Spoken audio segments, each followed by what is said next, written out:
Selamat pagi, siang, sore, dan malam kepada Bapak, Ibu, dan teman-teman sekalian. Selamat datang kembali pada video pembelajaran mengenai digital marketing. Pada kali ini, kita akan membahas urgensi dari penerapan digital marketing, serta gambaran umum mengenai pelaksanaan aktivitas digital marketing ini. Sebelumnya, saya ingin mengingatkan teman-teman terlebih dahulu, kalau video ini merupakan bagian dari playlist yang membahas mengenai digital marketing secara komprehensif. Ini merupakan video kedua di dalam playlist tersebut. Apabila Anda sekalian belum menonton video saya sebelumnya, dipersilakan untuk terlebih dahulu menonton video saya yang membahas gambaran pemasaran secara umum. Oke, tanpa berlama-lama, langsung saja kita mulai pembahasannya. Nah, Bapak dan Ibu sekalian, sebelum kita masuk dalam inti pembahasan video, saya ingin mengulas kembali sedikit materi mengenai pemasaran di dalam video sebelumnya.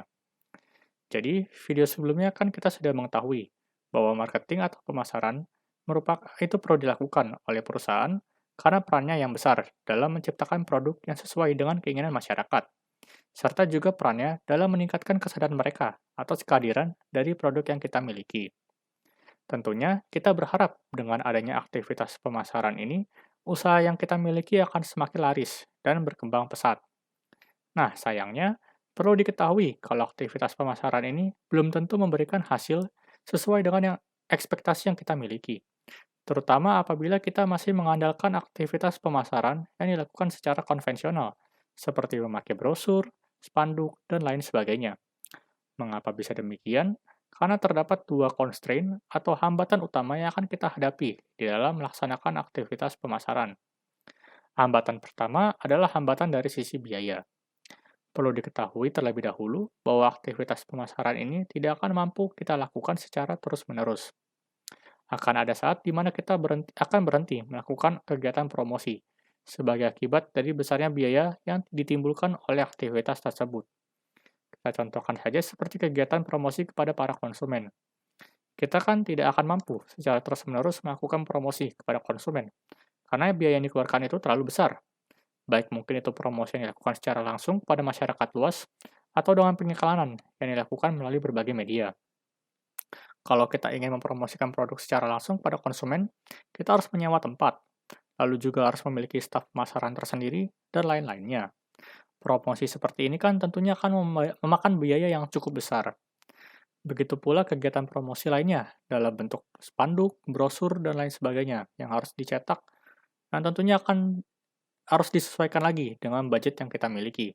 Apalagi jika kita ternyata melakukan pengiklanan, yang mana berarti menumpang lewat perusahaan majalah, saluran TV, radio, dan lain sebagainya, yang mana biasanya kan memasang tarif yang besar untuk mengiklankan produk kita. Jadi, kita tidak akan bisa secara bebas memasarkan produk yang kita miliki ini, karena keterbatasan dana yang kita miliki. Sudah dibatasi oleh dana, kegiatan pemasaran ini juga memiliki hambatan lainnya, yakni hambatan dari sisi skop atau jangkauan. Nah, ini akan sangat terasa dalam pemasaran secara konvensional.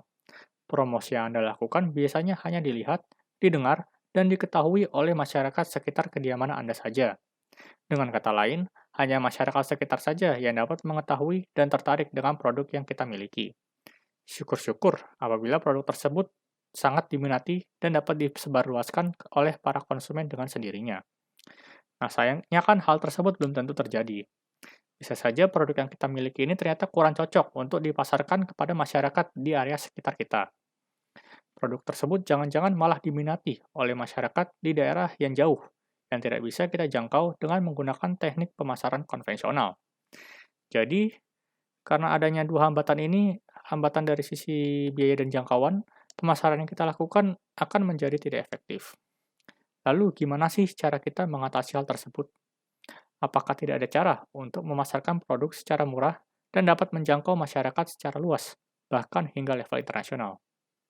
Nah, Bapak dan Ibu teman-teman sekalian, hal tersebut akan sangat mungkin untuk dilakukan melalui digital marketing. Digital marketing itu apa sih? Nah, menurut American Marketing Association, digital marketing adalah suatu aktivitas pemasaran yang dilaksanakan secara digital melalui perangkat elektronik yang terhubung dengan internet. Jadi secara garis besar, ada dua komponen utama yang berperan menjadikan suatu aktivitas pemasaran dilakukan secara digital, yakni perangkat elektronik dan internet. Perangkat elektronik diperlukan sebagai media pemasaran terhadap produk yang kita miliki kepada para konsumen. Nah, fungsi perangkat elektronik sebagai media pemasaran ini dapat tercapai dengan adanya dukungan dari internet yang menghubungkan perangkat elektronik ini dari orang-orang di seluruh dunia. Dengan demikian, setiap orang dapat mengetahui informasi mengenai produk yang kita miliki melalui perangkat elektroniknya masing-masing. Perlu Anda ketahui, pemasaran digital pada saat ini adalah strategi yang sangat ampuh untuk dilaksanakan, terutama pada masa pandemi seperti sekarang ini, karena orang-orang sangat mengandalkan perangkat elektronik dan internet untuk melaksanakan kegiatannya sehari-hari. Jika Anda masih kurang mampu membayangkan potensi dari digital marketing ini, berikut adalah data statistik mengenai jumlah pengguna perangkat elektronik dan media sosial pada saat ini. Mengacu pada data dari website We Are Social, seperti yang terlihat, hingga awal bulan Januari tahun 2021, sudah lebih dari 5,2 miliar orang yang memiliki perangkat seluler di dunia ini, yang mana 4 miliar diantaranya sudah mampu mengakses internet dan media sosial. Dengan kata lain, terdapat lebih dari 4 miliar penduduk yang dapat kita jadikan sebagai target pemasaran dari produk atau jasa yang kita miliki melalui aktivitas digital marketing. Jumlah ini tentunya sangatlah besar jika dibandingkan dengan aktivitas pemasaran konvensional, karena jangkauan di dalam platform digital ini tidak terbatas, berbeda dengan pemasaran konvensional yang terbatas hanya pada masyarakat lokal saja. Kemudian, jika kita lihat data selanjutnya, rata-rata jam penggunaan internet dan media sosial semakin meningkat setiap tahunnya. Seperti yang terlihat pada gambar di layar, rata-rata jam penggunaan internet setiap harinya hingga awal tahun 2021 adalah sebesar 6 jam 54 menit, yang mana kemudian dimanfaatkan untuk mengakses media sosial selama 2 jam 25 menit setiap harinya. Apabila ditelisik lebih lanjut, ternyata penduduk Indonesia memiliki rata-rata jam penggunaan internet dan media sosial yang lebih besar, yakni dengan rata-rata penggunaan internet sebesar 8 jam 25 menit, yang mana kemudian dialokasikan sebanyak 3 jam 14 menitnya untuk menggunakan media sosial setiap harinya. Dari data tersebut, dapat disimpulkan bahwa masyarakat dunia sudah menjadikan penggunaan internet dan media sosial sebagai kebutuhan penting bagi dirinya, yang tidak dapat dilepaskan secara mudah. Bahkan, dari data tersebut terlihat bahwa penduduk Indonesia sudah sangat mengandalkan internet dalam membantunya beraktivitas sehari-hari, karena lebih dari sepertiga waktu yang digunakannya berkaitan erat dengan internet. Hal ini semakin mempertegas peluang besar yang dapat diperoleh dari pemanfaatan digital marketing, dengan adanya kemungkinan produk yang kita miliki muncul dan terlihat oleh para pengguna internet dan media sosial ini. Hal tersebut tidak akan mustahil mengingat jumlah dan lama penggunaan internet dan media sosial yang cukup tinggi setiap harinya, khususnya di Indonesia. Nah lanjut, jika kita lihat kebiasaan orang-orang, dapat terlihat bahwa alasan dari pengguna internet, 63%-nya bertujuan untuk mencari informasi. Saya yakin Bapak, Ibu, dan teman-teman sekalian pun menggunakan internet seperti Google, Facebook, Instagram, dan lain-lainnya kebanyakan untuk mencari berbagai informasi baru yang belum pernah dilihat sebelumnya. Nah, kebiasaan rata-rata penggunaan internet ini untuk mencari informasi di dalam internet dapat kita manfaatkan untuk memasarkan secara luas produk yang kita miliki. Kebiasaan pencarian informasi yang tinggi di dalam internet ini memungkinkan produk yang kita miliki terlihat oleh para pengguna lainnya. Dengan demikian, kita dapat membangun kesadaran dan ketertarikan masyarakat luas terhadap produk yang kita miliki ini secara lebih mudah melalui internet dan media sosial. Jadi, data-data statistik yang sudah saya berikan ini seharusnya sudah menjadi bukti sekaligus alasan yang kuat bagi Bapak, Ibu, dan teman-teman sekalian untuk mulai mengubah teknik pemasarannya menjadi digital dengan memanfaatkan internet dan media sosial. Baik, Bapak, Ibu, dan teman-teman sekalian, kita sudah bersama-sama memahami urgensi dari digital marketing. Selanjutnya, kita akan mencoba memahami dampak dari digital marketing ini terhadap aktivitas pemasaran sehari-hari yang dilakukan oleh perusahaan. Nah, jadi sebenarnya apa aja sih yang berubah dengan melaksanakan aktivitas pemasaran secara digital? Perlu Anda sekalian ketahui bahwa digital marketing ini mengubah banyak aspek yang kita ketahui di dalam pemasaran secara konvensional. Perubahannya ini dapat kita kelompokkan ke dalam 4 komponen dari marketing mix, yakni perubahan dari sisi produk, promotion, place, dan price. Perlu diingat kalau keempat komponen dari marketing mix ini sudah kita singgung di dalam video sebelumnya. Oleh karena itu, saat ini kita akan lebih berfokus pada dampak dari digital marketing terhadap seluruh komponen dari marketing mix ini. Kita mulai terlebih dahulu dari produk. Perlu diingat kembali kalau produk adalah segala sesuatu yang diinginkan dan dibutuhkan oleh masyarakat luas, khususnya oleh para konsumen. Jadi, produk yang dimaksud ini tidak hanya berupa produk fisik saja, melainkan juga berupa jasa, ide, pengetahuan, dan lain sebagainya.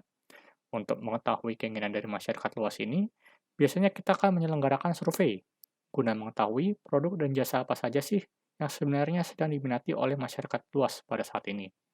Survei ini dapat dilakukan melalui observasi, dengan mengamati perilaku masyarakat, atau juga dapat melalui wawancara, untuk mengetahui secara langsung apa saja yang sebenarnya diinginkan oleh masyarakat pada saat ini. Nah, jika kita berbicara mengenai aktivitas pemasaran secara konvensional, aktivitas observasi dan wawancara tidak dapat dilakukan secara maksimal. Kendala biaya dan jangkauan jelas menjadi hambatan utama dalam memaksimalkan kedua aktivitas tersebut. Tanpa adanya pemanfaatan internet, aktivitas observasi dan wawancara yang kita lakukan akan sangat terbatas pada area di sekitar lokasi kita saja. Dengan kata lain, jangkauan kita sangat terbatas, sehingga kita tidak bisa mengetahui produk mana saja yang diminati masyarakat di daerah-daerah lainnya. Memang, kita bisa saja melakukan survei ini secara besar-besaran, dengan jangkauan yang sangat luas. Namun tentu saja, biaya yang dikeluarkan juga akan menjadi sangat besar. Belum lagi masalah validitas data dari yang kita peroleh di lapangan. Apakah informasi yang kita peroleh ini handal atau tidak?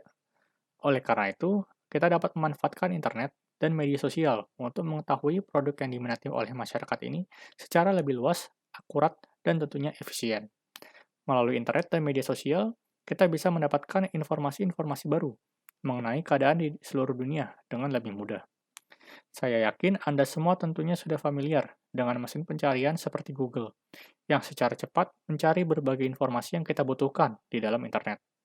Dengan kata lain, Google ini dapat dimanfaatkan untuk memperkaya wawasan kita mengenai keadaan di tengah-tengah masyarakat, dan juga menjaga kita untuk selalu mengetahui informasi terbaru, dengan harapan dapat mengidentifikasi ketertarikan masyarakat pada saat ini.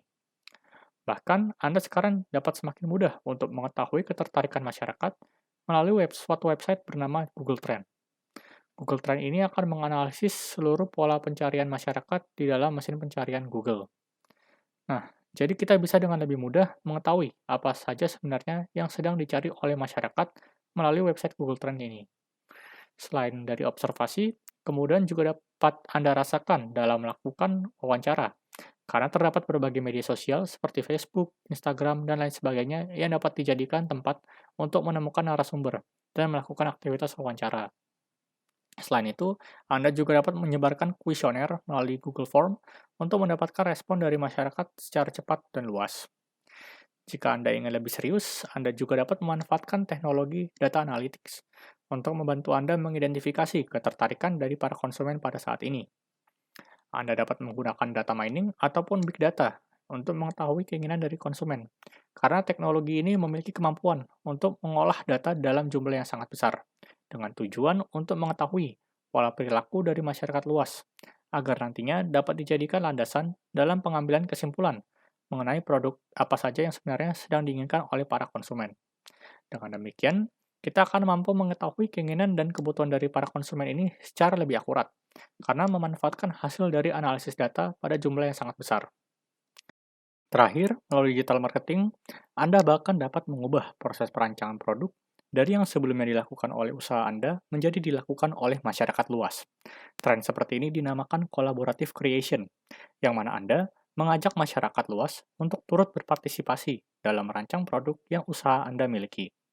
Jadi semisal Anda punya usaha batik ataupun gamelan, Anda dapat memberikan kebebasan kepada para konsumen untuk menentukan sendiri desain dari batik ataupun gamelan yang diinginkan, sehingga produk tersebut akan sesuai dengan keinginannya.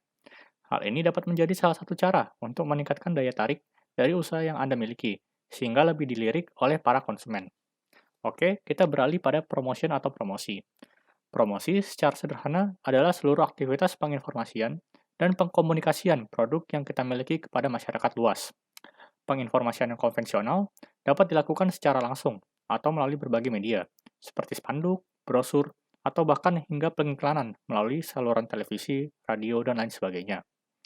Nah, karena saat ini teknologi semakin berkembang dan digunakan oleh banyak orang, muncul berbagai media baru berbentuk digital yang dapat digunakan untuk melakukan aktivitas promosi, seperti melalui media sosial, website, email, dan lain sebagainya. Perlu Anda ketahui bahwa aktivitas promosi melalui media digital memberikan dampak yang lebih luas dan mampu menekan biaya promosi secara signifikan. Buktinya dapat Anda lihat melalui gambar grafik di layar, yang menunjukkan tingkat pendapatan yang begitu besar dari aktivitas promosi melalui internet dan media sosial. Dari gambar di kiri, terlihat bahwa akumulasi pendapatan dari aktivitas pengiklanan melalui spanduk diperkirakan hanya menghasilkan 50 miliar dolar saja, sedangkan pengiklanan melalui internet dan media sosial sudah mencapai lebih dari 200 miliar dolar di tahun 2021 ini. Manfaat dari promosi melalui media digital tentu saja sangat besar, mengingat jangkauan media sosial yang sangat luas, karena bisa mencapai negara-negara lain di dunia ini. Terlebih lagi, kita bahkan tidak perlu mengeluarkan biaya sewa apapun untuk mempromosikan produk yang kita miliki di dalam internet dan media sosial. Hal ini dibuktikan dari gambar di kanan, yang menunjukkan perbedaan biaya pemasaran melalui surat, TV, radio, koran, dan lain sebagainya. Dari gambar tersebut, terlihat kalau pemasaran secara konvensional memiliki biaya yang sangat besar jika dibandingkan dengan pemasaran secara digital melalui media sosial. Oleh karena itu, kembali saya memberitahukan bahwa digital marketing merupakan suatu strategi pemasaran yang harus dilakukan di era modern ini. Nah, kemudian, untuk membuat aktivitas pemasaran ini menjadi lebih efektif dan efisien, tentunya kita ingin produk yang kita promosikan ini tersampaikan oleh para potential customer atau konsumen-konsumen yang kita targetkan. Sayangnya, hal tersebut akan sulit tercapai apabila perusahaan hanya menggunakan pemasaran secara konvensional, karena kita tidak dapat memfokuskan promosi ini kepada masyarakat tertentu. Misal, Anda memiliki usaha sepatu khusus laki-laki. Anda tidak dapat memastikan bahwa seluruh audiens yang menyimak informasi promosi yang Anda miliki ini adalah para lelaki. Nah, hal ini berbeda dengan apabila Anda melakukan pemasaran secara digital melalui internet dan media sosial, yang memiliki algoritma untuk membantu Anda memfokuskan aktivitas promosi tersebut kepada pihak-pihak tertentu saja yang dianggap potensial. Dengan kata lain, kita mempersonalisasikan konten pengiklanan yang kita miliki. Akibatnya, promosi yang Anda lakukan akan dapat lebih tersampaikan pada orang-orang tertentu saja yang memang berpotensi membeli produk yang Anda miliki. Terakhir, melalui digital marketing, kita dapat mengubah informasi-informasi di dalam melakukan promosi, yang sebelumnya berupa ajakan untuk membeli produk yang kita miliki, menjadi sebuah jalan cerita yang menggambarkan visi, misi, dan goals atau tujuan dari adanya produk yang kita miliki ini. Keberadaan internet, khususnya media sosial, dapat mempererat hubungan Anda dengan masyarakat luas. Terlebih lagi, seperti yang sudah saya jelaskan sebelumnya, Anda dapat memberikan informasi apapun tanpa perlu mengeluarkan biaya yang besar di dalam internet dan media sosial. Oleh karena itu, ketimbang memberikan informasi produk dengan nada persuasif, kebanyakan perusahaan mulai berfokus pada pemberian narasi di dalam aktivitas promosinya. Narasi diberikan untuk memberikan pemahaman kepada konsumen mengenai alasan dari berdirinya perusahaan yang kita miliki. Kita misalkan saja, seperti usaha gamelan di Desa Wirun. Nah, Bapak dan Ibu sekalian, selain memberikan informasi mengenai produk gamelan, sebenarnya juga dapat memberikan suatu narasi mengenai alasan dibalik pendirian usaha gamelan yang Bapak Ibu sekalian miliki. Mengapa mendirikan usaha gamelan tersebut, impian dari usaha tersebut, dan lain sebagainya. Kita misalkan saja, alasan dan impian dari pendirian usaha gamelan adalah untuk melestarikan kebudayaan tradisional di Indonesia. Nah, apabila hal tersebut dikemas dalam narasi yang bagus, akan mampu menarik minat dari masyarakat luas secara signifikan. Konsumen nanti tidak hanya membeli produk gamelan tersebut karena fungsinya saja, melainkan juga karena merasa ikut bangga dapat mendukung pencapaian impian dari usaha yang Anda miliki.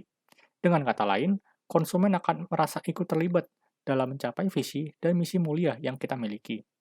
Oleh karena itu, narasi adalah hal yang harus kita pertimbangkan dalam melaksanakan aktivitas promosi. Oke, kita beralih pada komponen selanjutnya, yaitu place atau tempat.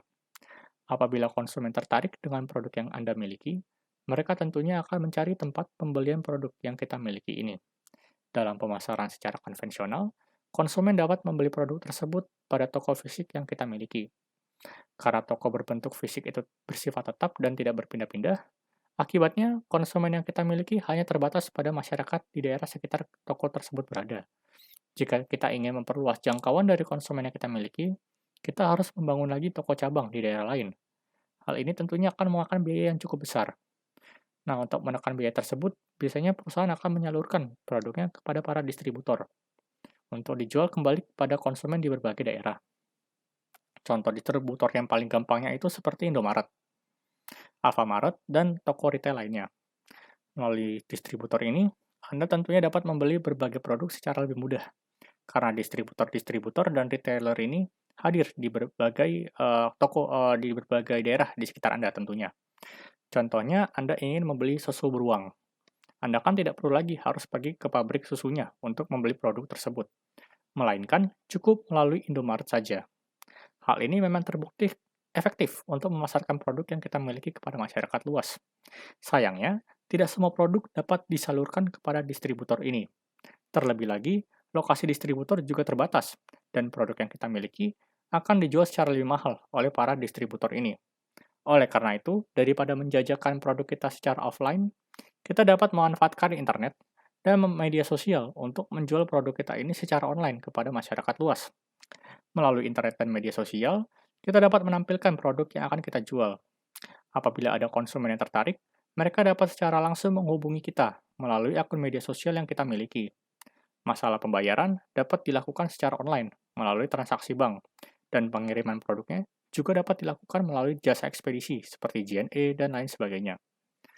Tentunya hal ini akan menghemat biaya yang diperlukan untuk menjual produk yang kita miliki kepada para konsumen. Terlebih lagi, konsumen dari mancanegara pun juga dapat membelinya, asalkan mengetahui produk dan usaha yang Anda miliki ini. Nah, jika misalkan Anda ingin produk yang Anda miliki ini terlihat lebih banyak oleh banyak orang, Anda dapat memanfaatkan marketplace yang dimiliki oleh pihak ketiga, seperti Tokopedia, Shopee, Bukalapak, dan lain sebagainya, untuk menjual produk-produk yang Anda miliki. Ditambah lagi, masyarakat juga lebih percaya apabila berbelanja di marketplace terkenal. Oleh karena itu, penjualan produk melalui marketplace juga merupakan salah satu opsi yang baik di era digital marketing seperti ini. Kemudian, komponen terakhir yang terdampak oleh digital marketing adalah price atau harga. Bapak dan Ibu sekalian, saat kita menyelenggarakan usaha bisnis, kita tentunya juga ingin memperoleh nilai dari aktivitas penjualan produk yang kita miliki. Dengan kata lain, kita akan melakukan pertukaran nilai dengan para konsumen. Kita memberikan nilai, salah satunya berupa fungsi produk, sedangkan konsumen memberikan nilai yang kebanyakan diberikan dalam bentuk uang. Nah, salah satu dampak digital marketing ini terhadap komponen harga adalah menjadi fleksibelnya harga-harga dari produk yang kita miliki. Pada saat ini, dengan bantuan berbagai teknologi, kita dapat dengan lebih mudah memperoleh berbagai informasi. Salah satunya adalah informasi mengenai harga dari suatu produk. Melalui internet, kita dapat mengetahui sebenarnya produk yang kita miliki ini dijual dengan harga berapa sih oleh para pengusaha lainnya. Nah, kalau misalnya ternyata mayoritas harga produk dari usaha pesaing dijual lebih rendah dari yang kita miliki. Artinya, sebenarnya kita menetapkan harga yang terlalu tinggi untuk para konsumen. Begitu juga sebaliknya, kalau ternyata produk kita dijual lebih rendah dari kebanyakan pengusaha lainnya. Dengan demikian, kita bisa menurunkan harga produk kita agar dapat tetap bersaing dengan para konsumen. Jadi, harga produk kita ini tidak lagi kita nyatakan secara fix atau tetap, melainkan secara berubah-ubah, mengikuti tingkat permintaan konsumen di dalam pasar. Nah, Bapak dan Ibu sekalian, tadi kita sudah mempelajari mengenai manfaat dari marketing untuk membantu kita. Salah satunya dalam hal menyadarkan konsumen terhadap kehadiran dari produk yang kita miliki. Nah, pertanyaannya, apakah apabila konsumen sadar dan tertarik, maka pemasaran kita dapat dikatakan berhasil sepenuhnya? Jawabannya, belum tentu. Karena kita harus memastikan bahwa para konsumen ini puas terhadap produk yang kita miliki, dan akan tetap setia untuk membeli produk-produk yang kita miliki. Oleh karena itu, Anda sekalian harus memastikan bahwa kualitas dari produk yang Anda miliki ini memenuhi ekspektasi dari para konsumen, dan sebisa mungkin sesuai dengan informasi yang terdapat di dalam aktivitas promosi. Dengan demikian, barulah digital marketing yang kita lakukan ini dapat dikatakan berhasil sepenuhnya. Jadi, selain mendorong konsumen untuk sadar, tertarik, dan membeli produk yang kita miliki, kita juga harus mempertahankan konsumen ini agar tidak pindah ke tempat lainnya. Baik Bapak, Ibu, dan teman-teman sekalian, demikian pembahasan mengenai urgensi dari digital marketing dan dampaknya terhadap konsep pemasaran yang kita ketahui selama ini. Selanjutnya, kita akan mencoba untuk mengenal contoh-contoh pengimplementasian dari digital marketing agar dapat membantu Anda dalam melakukan aktivitas pemasaran secara digital ini. Sampai bertemu di video selanjutnya. Terima kasih.